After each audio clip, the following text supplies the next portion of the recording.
거울 속 제 얼굴을 보며 한숨을 쉬었어요. 집 전 주름이 늘었고 머리카락도 희끗해졌죠. 61세, 더 이상 여자가 아닌 그냥 할머니일 뿐이에요. 좀 미란의 뒷문에 저는 다시 여자로 깨어나고 말았습니다. 깨어나서는 안 될 욕망이 타올랐죠. 제 이름은 최은숙입니다. 7년 전 남편을 잃고 혼자 살아왔어요. 딸 서연이는 2년 전에 결혼했습니다. 사위 태준이는 29살로 딸보다 5살 어려요. 처음엔 걱정했죠. 나이 차이도 있고 너무 어린데 결혼을 잘할 수 있을까 싶었어요. 하지만 태준이는 정말 성숙했습니다. 딸을 아껴주고 저한테도 예의 바르고 다정했죠. 문제는 제가 언제부턴가 태준이를 남자로 보기 시작했다는 거예요. 그의 넓은 어깨를, 큰 손을, 낮은 목소리를 의식하게 됐습니다. 추석이 다가오고 있었어요. 서연이가 전화를 했습니다. 이번 추석에 갈 거라고 하더라고요. 태준이도 현장이 쉬는 날이래요. 저는 언제 오냐고 물었죠. 그날 저녁쯤 도착할 거라고 했어요. 매일 갔다고 기다리겠다고 말했습니다. 전화를 끊고 마음이 복잡해졌어요.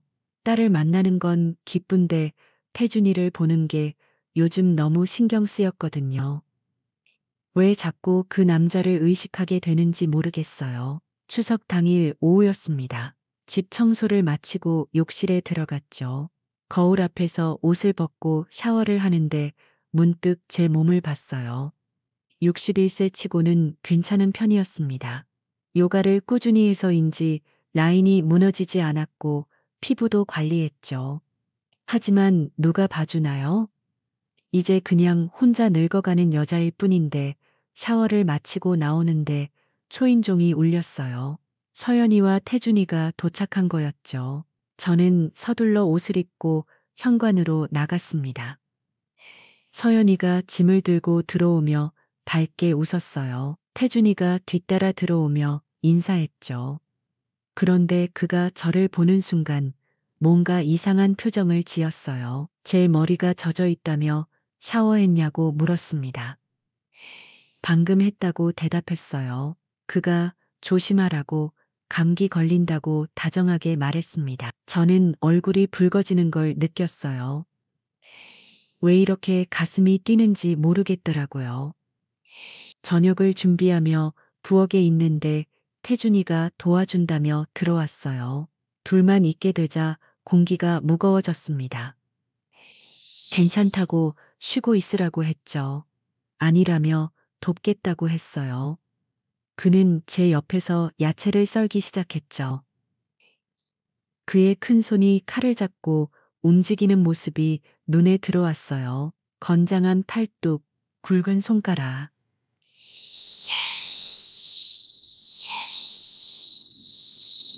괜찮다고 익숙하다고 대답했죠. 자주 오겠다고 했습니다. 고맙다고 말했어요. 짧은 대화였지만 왠지 가슴이 뛰었습니다. 여러분 어디서 이 이야기를 듣고 계세요? 저녁 식사 후 서연이가 피곤하다며 먼저 방으로 들어갔어요. 채준이와 저만 거실에 남았죠. TV를 보고 있었는데 그가 갑자기 말했어요. 요즘 운동하시냐고 물었습니다. 정수 갑작스런 질문에 당황했어요. 요가 좀 한다고 대답했죠. 그래서 몸매가 그렇게 좋으신 거라고 했어요. 뭐라고? 실례가 됐냐고 물었습니다. 아니라고 괜찮다고 했어요. 하지만 제 심장은 빠르게 뛰고 있었어요. 사위가 제 몸매를 봤다고? 그리고 좋다고 했다고? 그날 밤 잠이 오지 않았어요. 태준이의 말이 자꾸 생각났습니다. 몸매가 좋다는 말, 저를 여자로 본 건가? 아니야, 그냥 예의상 한 말이겠지. 네, 새벽 3시쯤 됐을 때 목이 말라 부엌으로 나갔어요. 냉장고에서 물을 꺼내 마시는데 뒤에서 인기척이 들렸습니다. 돌아보니 태준이가 서 있었어요. 상의를 입지 않은 채로 넓은 어깨와 다부진 가슴이 복도 불빛에 드러났죠. 그리고 제 시선은 자연스럽게 아래로 향했습니다. 그는 얇은 트레이닝 바지만 입고 있었는데 그 안에 윤곽이 너무 선명하게 보였어요. 전호나 저도 모르게 입을 벌렸죠. 태준이가 다가왔습니다. 자기도 물 좀 달라고 하더라고요. 저는 황급히 시선을 피했어요. 그런데 그가 제 바로 옆에 섰을 때 제 코끝에 그의 채취가 스쳤죠. 남자 냄새였어요. 오랜만에 맡는 남자의 향기, 심장이 두근거렸습니다. 그가 제 얼굴이 빨개졌다며 덥냐고 물었어요.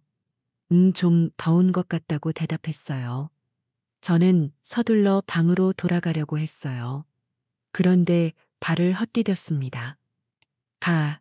태준이가 재빨리 저를 잡아줬어요. 그의 팔이 제 허리를 감쌌죠. 순간 제 몸이 그의 가슴에 밀착됐습니다. 단단한 근육이 느껴졌어요. 그리고 그것도 제 아랫배에 뭔가 닿는 게 느껴졌죠. 괜찮냐고 물었어요. 저는 얼어붙었습니다. 그것이 점점 커지는 게 느껴졌거든요. 제 몸에 반응하고 있는 거였어요. 괜찮다고 대답했죠. 저는 황급히 그의 품에서 벗어났습니다. 고맙다며 조심하겠다고 했어요. 그리고 도망치듯 방으로 들어갔죠. 문을 닫고 가슴을 쥐었어요. 방금 그건 뭐였지? 태준이가 저한테 반응했다고? 아니야. 그냥 아침이라서 그런 거야. 남자들은 아침에 다 그렇다잖아. 하지만 제 몸은 떨리고 있었습니다. 그리고 솔직히 기분이 나쁘지 않았어요. 오히려 여자로서 뭔가 느껴진다는 게 이상하게 설렜죠. 7년 만에 느껴보는 감정이었어요. 다음 날 아침 서연이가 급한 표정으로 말했어요. 회사에서 연락이 왔다며 미안하다고 하더라고요. 긴급 미팅이 있어서 오늘 당장 올라가야 한대요. 추석인데 무슨 회사가 그러냐고 물었죠. 큰 프로젝트라서 어쩔 수 없대요. 태준이는 여기 있겠다며 저를 모시고 있다가 내일 온대요. 서연이는 서둘러 짐을 챙겼어요. 미안하다며 내일 꼭 온다고 했어요. 괜찮다고 조심해서 가라고 했죠. 차가 떠나고 집에 태준이와 저만 남았습니다. 묘한 공기가 흘렀어요. 불편하냐고 조심스럽게 물었어요. 아니라고 괜찮다고 했죠. 하지만 제 목소리는 떨리고 있었어요. 점심을 먹고 설거지를 하는데 태준이가 도와줬어요. 좁은 부엌에서 둘이 움직이다 보니 자꾸 부딪혔습니다. 그럴 때마다 전기가 오는 것 같았어요. 설거지를 마치고 돌아서는데 태준이가 제 앞을 막아섰어요. 저는 가슴이 두근거렸죠. 말이 있다고 하더라고요. 뭐냐고 물었어요. 그가 망설이더니 천천히 입을 열었습니다. 새벽에 본 거 신경 쓰이시냐고 물었어요. 아니라고 괜찮다고 했죠. 그게 사실 자기 평소 상태라고 했어요. 저는 숨이 멎었습니다. 평소 상태가 저 정도라고? 그가 계속 말했어요. 그게 너무 커서 서연이가 힘들어한대요. 관계할 때마다 아프다고 해서 요즘은 거의 안 한대요. 그 말에 이상한 감정이 들었어요. 안타까움인지 호기심인지 알 수 없었죠. 그가 또 말했어요. 솔직히 말해도 되냐고 물었습니다. 저는 고개를 끄덕였어요. 그가 저를 볼 때마다 반응한다고 했어요. 그쪽이 반응한다고 무슨 말이냐고 떨리는 목소리로 물었죠. 저는 정말 아름답다고 했어요. 서연이 어머니라는 게 믿기지 않을 정도라고 저를 보면 자꾸 상상하게 된다고 했어요. 이러면 안 된다고 말했습니다. 그를 밀어내려 했어요. 하지만 그의 손이 제 손목을 잡았죠. 힘은 세지 않았어요. 언제든 뿌리칠 수 있었습니다. 하지만 저는 그러지 않았어요. 저도 자기를 의식하는 거 안다고 했어요. 새벽에 제 눈빛을 봤다고 하더라고요. 맞았습니다. 저는 부인할 수 없었죠. 보고 싶냐고 물었어요. 저는 대답하지 못했어요. 하지만 제 시선은 이미 그의 아래쪽으로 향하고 있었죠. 태준이가 천천히 바지 지퍼에 손을 댔습니다. 저는 숨을 죽였어요. 그리고 그가 그걸 꺼냈을 때 저는 입을 다물 수 없었습니다. 이게 뭐냐고 말했어요. 그가 씁쓸하게 웃었어요. 이것 때문에 서연이랑 관계가 소원해졌다고 했어요. 너무 커서 아프다고 한대요. 저는 시선을 뗄 수 없었습니다. 그건 정말 비현실적인 크기였어요. 두껍고 길고 핏줄까지 선명하게 보였죠. 만져보겠냐고 물었어요. 저는 망설였습니다. 이건 안 되는 거예요, 절대로. 하지만 제 손은 이미 움직이고 있었죠. 손끝이 그것에 닿는 순간 뜨거운 열기가 전해졌습니다. 단단했고 무거웠어요. 제 손으로 감싸기에는 너무 컸죠. 어머, 제 입에서 감탄사가 새어나왔습니다. 혜준이 숨소리가 거칠어졌어요. 그가 제 어깨를 잡았습니다. 저는 정신을 차려야 했어요. 네. 하지만 이미 늦었습니다. 저는 그 거대한 존재감에 완전히 사로잡혀 있었죠. 우리 이러면 안 되는데, 라고 마지막 양심으로 말했습니다. 하지만 제 손은 여전히 그것을 쥐고 있었죠. 태준이가 제 귀에 속삭였어요. 싫다고 하시면 당장 멈추겠다고 했어요. 하지만 저도 원하잖냐고 말했습니다. 저는 원하고 있었어요. 오랜 세월 혼자 지내며 억눌러왔던 욕망이 깨어나고 있었죠. 그리고 무엇보다 이 거대한 것에 대한 호기심을 참을 수 없었습니다. 방으로 가자고 제 입에서 나온 말이었어요. 태준이가 저를 안아들었습니다. 그의 품은 넓고 따뜻했죠. 제 방까지 가는 동안 저는 그의 가슴에 얼굴을 묻었습니다. 침대에 눕혀진 순간 모든 게 현실이 됐어요. 그가 제 옷을 벗기기 시작했고 저는 그걸 막지 않았죠. 아니, 오히려 도왔습니다. 몸매가 정말 좋다며 감탄했어요. 저는 부끄러웠지만 동시에 자부심도 느껴졌습니다.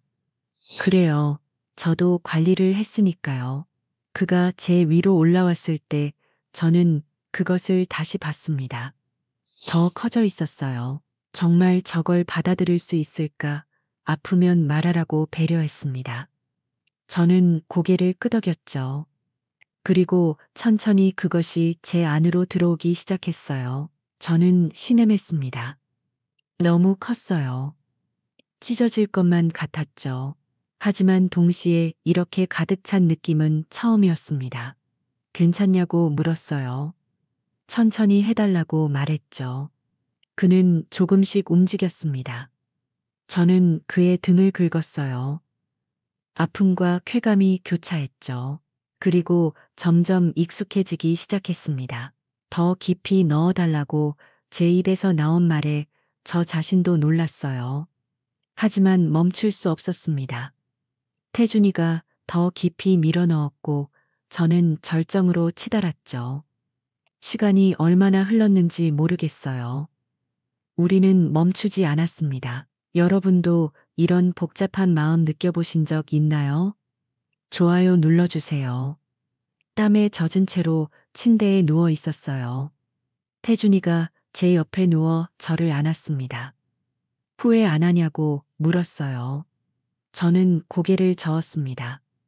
후회는 안 됐어요. 오히려 살아있다는 느낌이 들었죠. 7년 만에 여자로서 느껴보는 감정이었어요. 하지만 죄책감도 밀려왔습니다. 서연이가 떠올랐거든요. 내 딸, 아무 잘못도 없는 내 딸의 남편과 제가 지금 이러고 있다니. 태준이가 제 표정을 읽었는지 말했어요. 서연이한테 미안하다고 했어요. 하지만 저를 포기할 수 없다고 했습니다. 저도 마찬가지였어요. 이미 맛을 알아버렸으니까요. 그 충만함을, 그 압도적인 존재감을. 샤워를 하고 나왔을 때 태준이가 옷을 입고 있었어요. 서연이한테 전화가 왔다며 내일 아침에 온대요. 저는 고개를 끄덕였습니다. 오늘 일은 비밀로 하자고 말했어요. 당연하다고 했죠. 우리는 서로를 보며 씁쓸하게 웃었습니다. 잘못된 거라는 걸 알면서도 멈출 수 없다는 걸 둘 다 알고 있었어요.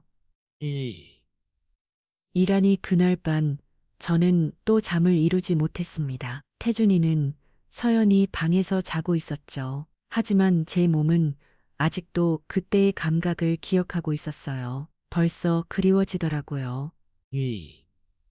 전날 아침 서연이가 돌아왔습니다. 밝은 얼굴로 집에 들어오며 미안하다고 했어요. 괜찮다며 오빠랑 잘 지냈냐고 물었습니다. 네, 심심하지 않았다고 대답했어요. 태준이도 잘 지냈다고 말했죠. 우리는 서로 눈을 마주치지 않았습니다. 식사를 마치고 짐을 챙기는 동안 태준이가 화장실에 간다며 자리를 비웠어요. 그리고 제 방을 지나며 문자를 보냈습니다. 다음에 또 뵙고 싶다고 했어요. 서연이 몰래. 저는 핸드폰을 보며 입술을 깨물었어요. 차가 떠나고 집은 다시 고요해졌습니다. 저는 거울 앞에 섰어요. 몸 곳곳에 남은 자국들이 보였죠. 이게 정말 옳은 일이었을까요? 하지만 솔직히 말하면 저는 후회하지 않았습니다. 아니, 오히려 다음을 기대하고 있었어요. 그 거대한 존재감을, 그 압도적인 충만함을. 저는 핸드폰을 들고 답장을 쳤습니다. 다음 주말에 서연이 출장 간다고 했어요. 그때 오라고 보냈죠. 전송 버튼을 누르는 순간 저는 완전히 선을 넘었다는 걸 알았습니다. 하지만 멈출 수 없었어요. 이미 그것에 중독되어 버렸으니까요. 거울 속 제 모습을 보며 생각했습니다. 이건 분명 잘못된 거예요. 딸의 남편과 제 사위와 이런 관계를 이어간다는 건 용서받을 수 없는 일이죠. 하지만 한편으로는 오랜 시간 잊고 살았던 여자로서의 제 모습을 다시 찾은 것 같기도 했어요. 태준이에게서 답장이 왔습니다. 꼭 가겠다고 했어요. 벌써부터 아래가 움찔거린다고 했습니다. 저는 핸드폰을 꼭 쥐었어요. 가슴이 두근거렸습니다. 다음 주말까지 일주일. 그동안 저는 어떻게 지내야 할까요? 일주일이 참 길게 느껴졌어요. 서연이한테 전화가 왔을 때마다 죄책감이 밀려왔습니다. 엄마 잘 지내시냐고 물을 때마다 거짓말을 해야 했죠. 잘 지낸다고, 괜찮다고.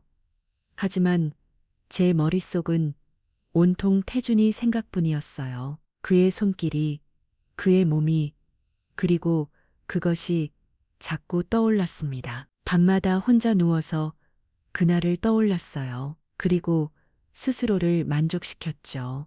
하지만 제 손으로는 부족했어요. 태준이의 그것만큼 채울 수 없었습니다. 드디어 주말이 왔어요. 서연이가 전화를 했습니다. 출장 간다며 2박 3일 동안 집 비운다고 했어요. 태준이 오빠한테 엄마 좀 봐 달라고 부탁했대요. 괜찮다고 혼자서도 잘 지낸다고 했죠. 하지만 서연이는 그래도 오빠가 가는 게 낫다고 했어요. 저는 알겠다고 대답했습니다. 금요일 저녁 태준이가 도착했어요. 문을 열자마자 우리는 서로를 안았습니다. 말없이 입맞춤했죠. 옷을 벗기며 침실로 향했어요. 침대에 쓰러졌고 태준이가 제 위로 올라왔습니다. 보고 싶었다고 말했어요. 저도 그랬다고 대답했죠. 그가 다시 제 안으로 들어왔을 때 저는 완벽함을 느꼈어요. 이게 바로 제가 원했던 거였습니다. 그날 밤 우리는 몇 번을 했는지 모르겠어요. 아침이 되자 온몸이 아팠지만 기분은 좋았습니다. 태준이가 아침을 준비해 줬어요. 우리는 마치 부부처럼 식사를 했죠. 이상하게 편안했어요. 서연이와 있을 때보다 더 주말 내내 우리는 함께 있었어요. 마치 신혼부부처럼 요리도 같이 하고 TV도 보고 그리고 틈만 나면 사랑을 나눴죠. 태준이는 지치지 않는 것 같았어요. 계속 원했고 저도 거부할 수 없었습니다. 그의 그것은 정말 대단했어요. 한 번 하고 나서도 금방 다시 커졌죠. 일요일 저녁 태준이가 돌아가야 한다고 했어요. 서연이가 내일 아침 일찍 돌아온대요. 저는 아쉬웠지만 보냈습니다. 다음에 또 보자고 약속했죠. 태준이가 떠나고 저는 집을 청소했어요. 흔적을 지워야 했거든요. 침대 시트를 갈고 방에 향을 피웠습니다. 다음 날 아침 서연이가 돌아왔어요. 출장 잘 다녀왔냐고 물었죠. 힘들었다며 피곤한 표정이었어요. 태준이 오빠는 잘 모셨냐고 물었습니다. 잘했다고 대답했어요. 서연이는 만족스러운 표정으로 고마워했죠. 저는 죄책감이 밀려왔습니다. 정숙은 다순간 같은 것도 느꼈어요.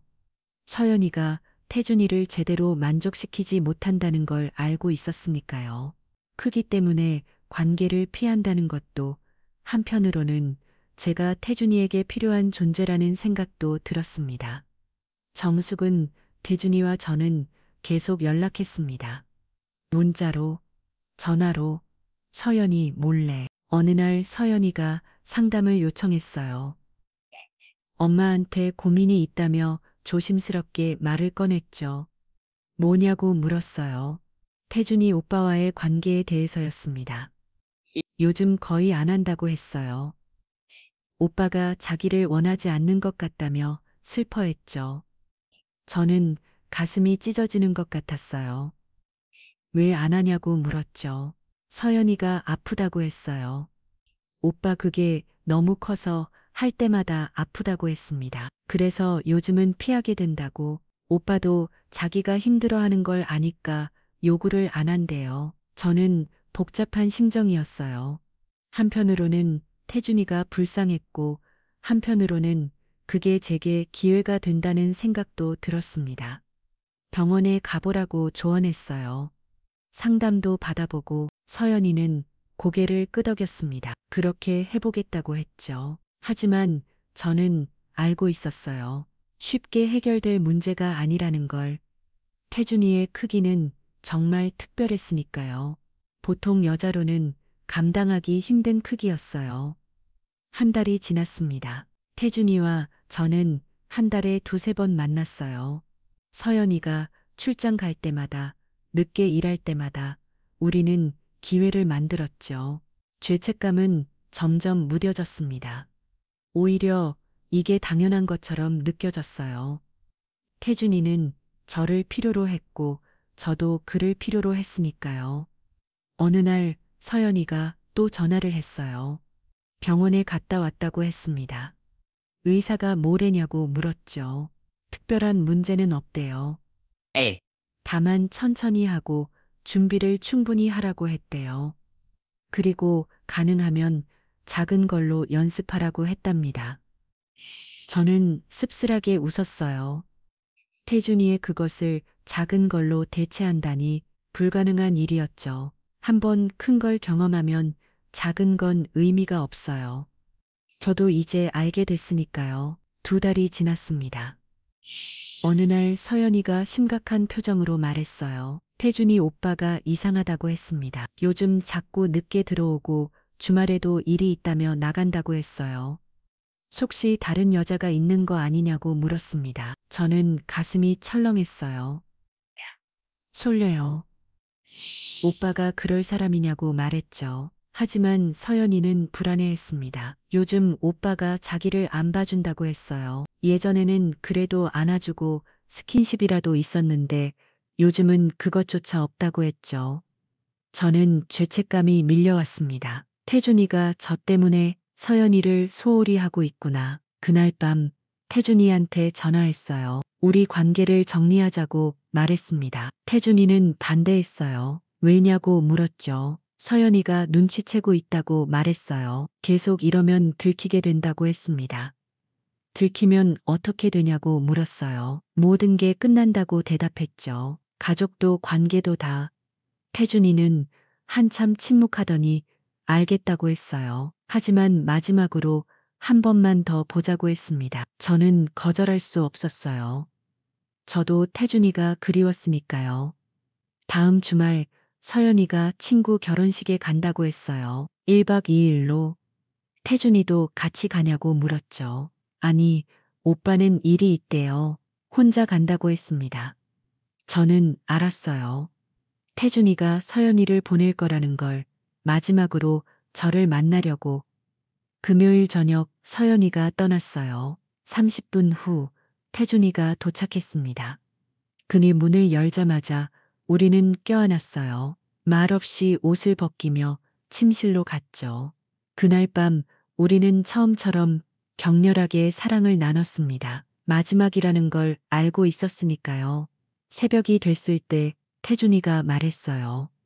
정말 끝내야 하냐고 물었습니다. 저는 고개를 끄덕였어요.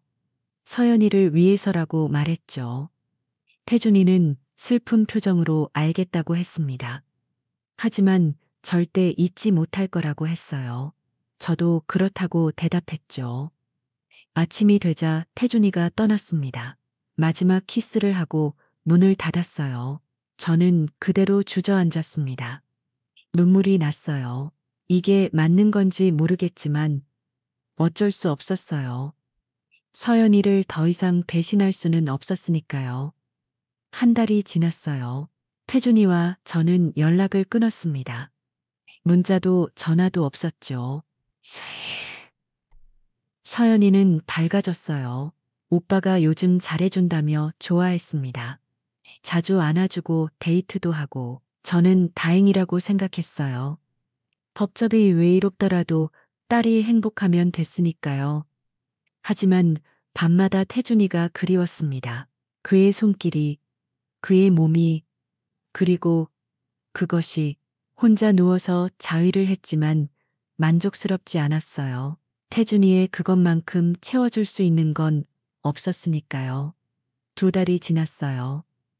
2달이 지났어요. 어느 날 서연이가 기쁜 표정으로 전화했습니다. 엄마 좋은 소식이 있다고 했어요. 뭐냐고 물었죠. 임신했다고 했습니다.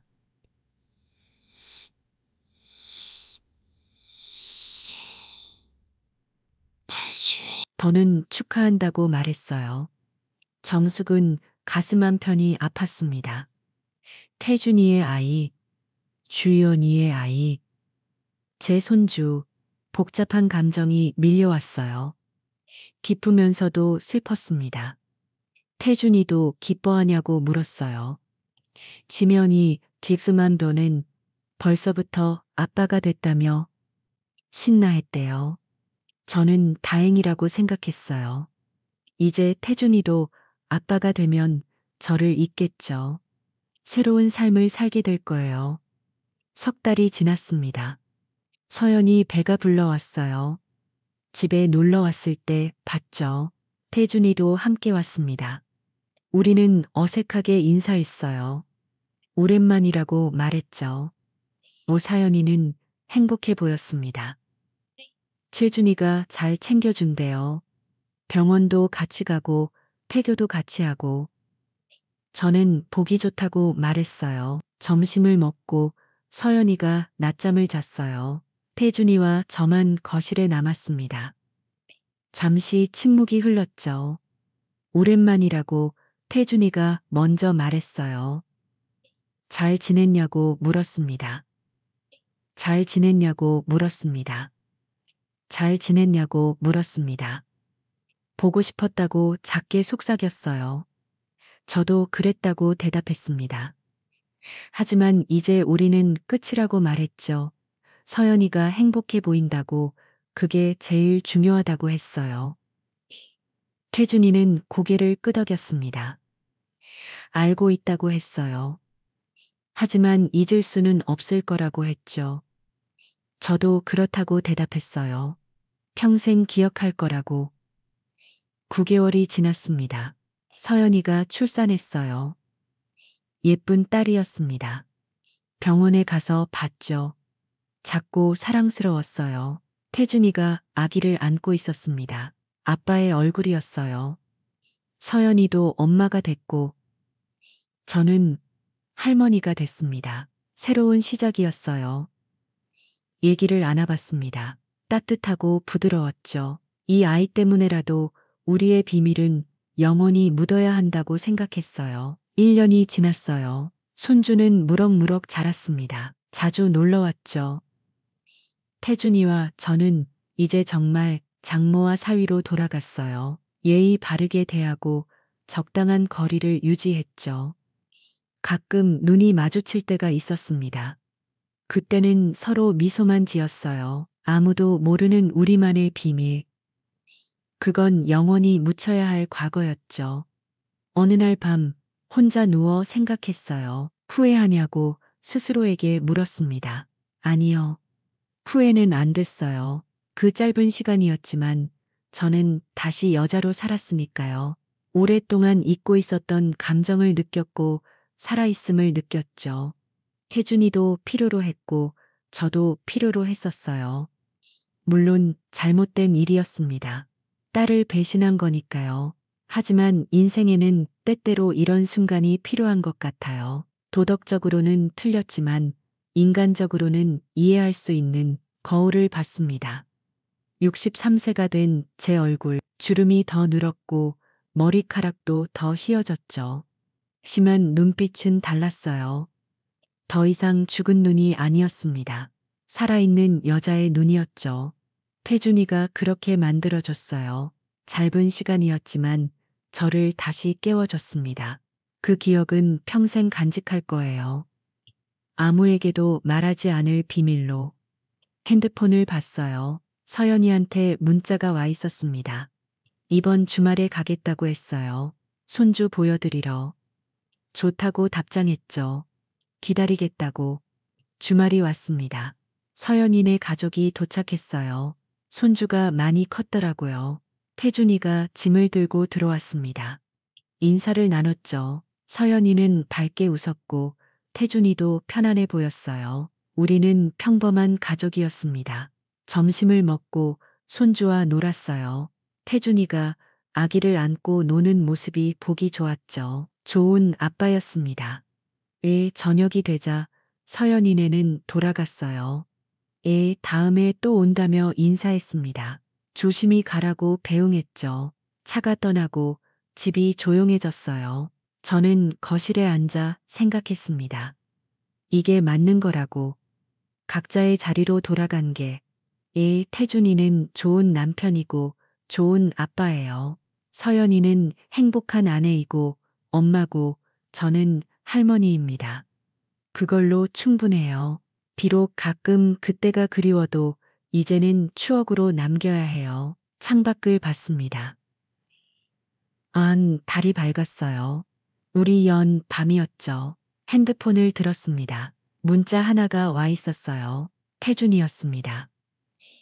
미란이 평생 잊지 못할 거라고 했어요. 감사하다고 했습니다. 저는 답장을 쳤습니다. 저도 그렇다고 행복하라고 전송을 눌렀어요. 그리고 문자를 지웠습니다. 흔적을 남기면 안 되니까요. 거울 앞에 섰습니다. 63세 할머니. 하지만 눈빛만은 살아있었어요. 태준이 덕분이었죠. 그 짧은 시간이 저를 다시 살게 만들었으니까요. 여러분은 어떻게 생각하세요? 잘못된 사랑도 사랑일까요? 댓글로 여러분의 생각을 들려주세요. 이 이야기가 공감됐다면 좋아요와 구독 부탁드려요. 다음에 더 좋은 이야기로 찾아올게요.